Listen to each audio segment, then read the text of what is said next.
I bring special greetings to you, victorious youth of this generation. This is the higher everyday extract for the 9th of April, 2022. Let us pray. Our Heavenly Father, we worship and bless your name for the great, wonderful, and glorious things you've wrought in our lives. Thank you for the battles you've been fighting for us and the victory you have given unto us. Lord, at this time we want to look into your word. We ask that you open our understanding, reveal your mind to us, Lord, and the grace to be doers of this word grant unto us. Thank you because we believe you have answered. In Jesus' mighty name I pray. Amen. We are considering the topic children in endless chats. Children in endless chats. Our text is taken from Proverbs chapter 10, verse 18 to 21. He that hideth hatred with lying lips, and he that uttereth a slander, is a fool. In the multitude of words there wanteth not sin, but he that refraineth his lips is wise. The tongue of the just is as choice silver, the heart of the wicked is little worth. The lips of the righteous feed many, but fools die for want of wisdom. Our memory verse is in verse 19. In the multitude of words there wanteth not sin, but he that refraineth his lips is wise. T.J. Bach wrote, quote, "A careless word may kindle strife. A cruel word may wreck a life. A bitter word may hate instill. A brutal word may smile and kill." End of quotes. Someone in endless chats is a chatterbox who tends to talk a lot and gossip with relish about other people and their lives, usually with unkind and malicious words. Our memory verse once, in the multitude of words there wanteth not sin, but he that refraineth his lips is wise. Are you a chatterbox? Watch, sin is lurking around the corner. Dear friend, be wise and refrain your lips from endless chats. William Shakespeare said, "Men of few words are the best men." Be a youth of few words. Endless chats will lead you into trouble with family members, fellow students, colleagues, roommates, among other associates. Moreover, you will sin against God, incur his wrath, and miss heaven except you repent. Only Christ in the hearts can control your tongue. Surrender your life to Christ. He will transform your life and deliver you from endless chats. Quotes, be a youth of few words. Challenge, control your lips. Amen. The Lord is talking to boys and girls, youths who have a desire to make it in life, those who want their destiny to be unquestionably great in life. These are the youths God is speaking to today, those who will do according to the words of the Lord. In our generation, we have youths today who live their life anyhow, youth who think they can do anything to still achieve their goal in life, Every height that great men achieve today, any man you desire, today you see them high and you say, I wish I can be like that man. I wish I can rise up to get to the heights this my mentor is today. For you to get to such a height, any height that great men have attained today was not just done by sudden flights. They paid the price for them to get to where they are today. And most of these great men, great women in our society today, great men in various fields of study and men of few words. They are men that manage what they say. They chew their words before they release it, because the words we speak are like falling eggs. The egg that fell to the cement, the floor, will not be retrievable after it had fallen. You know, the words you speak, if you don't weigh the words, if you don't control your lips and you just run it like a tap, you will say things that will eventually bring you to disrepute. You will say things that will lead you to a scandal if you don't watch what you say. There are youths that talk anyhow, talkatives. They just say things anyhow. They delve into politics. They delve into football. They delve into music. They delve into Hollywood, Nollywood, Bollywood, and everything they can think about. They talk and talk and talk, and they still complain. I don't know why I'm not understanding this physics formula.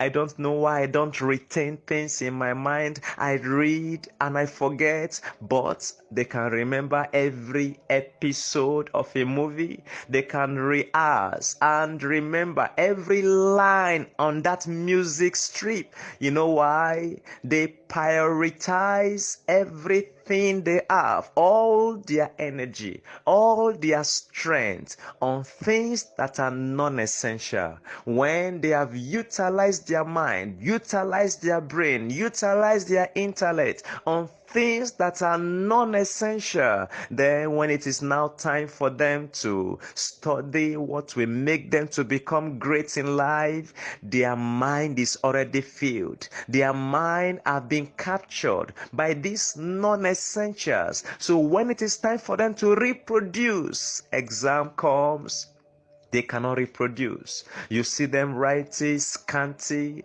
They cannot remember all they have read. But ask them the music of this musician, they can tell you. Ask them how the game of Chelsea or Barcelona or whatever, how did the game end? They can tell you from the first minutes to the 90 minutes. They can tell you the extra time, what happened, who scored the goal, and everything. They can remember those things. Your brain is so large, is so wide, that you'll be able to understand every subject in school. You'll be able to solve every mathematical problem if only you concentrate on the essential.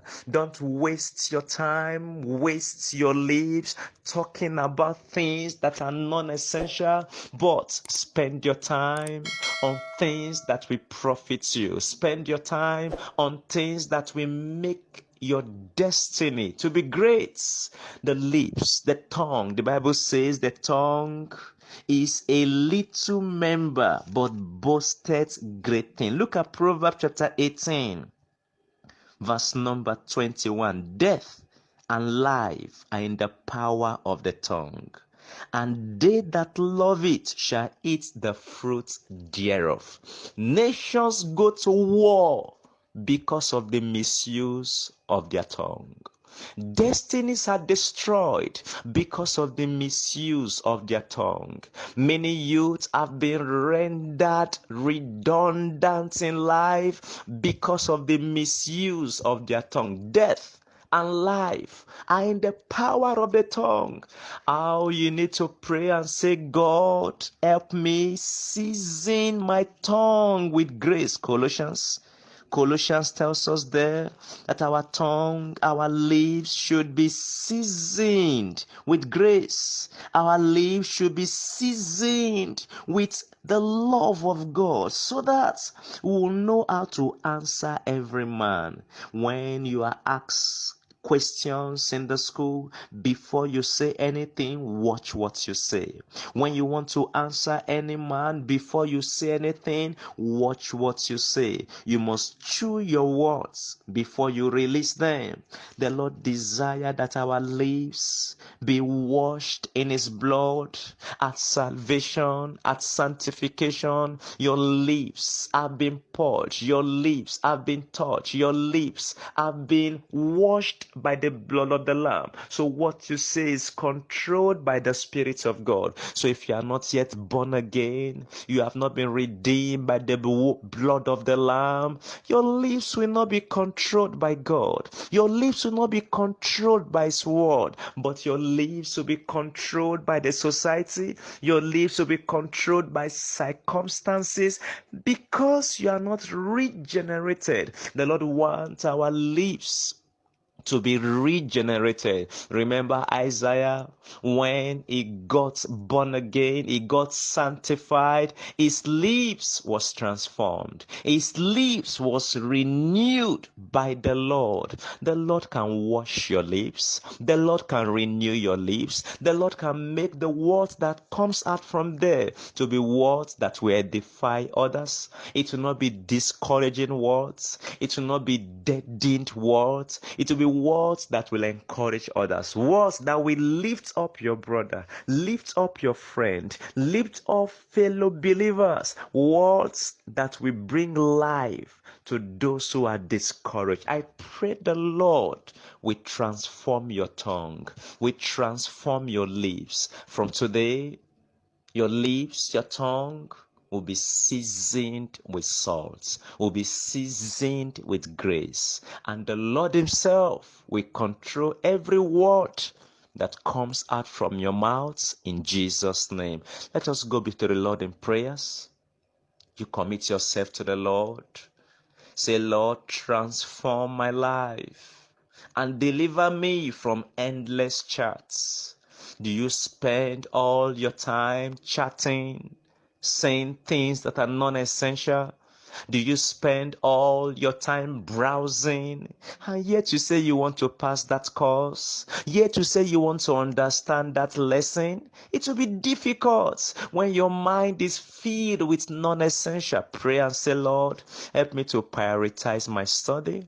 Help me to prioritize the word of God, so that my words, the words that comes out from my mouth, will be seasoned with salt, will be seasoned with grace, will be seasoned with love. That the words I speak will be words that will edify the hearers. Open your mouth and talk to the Lord.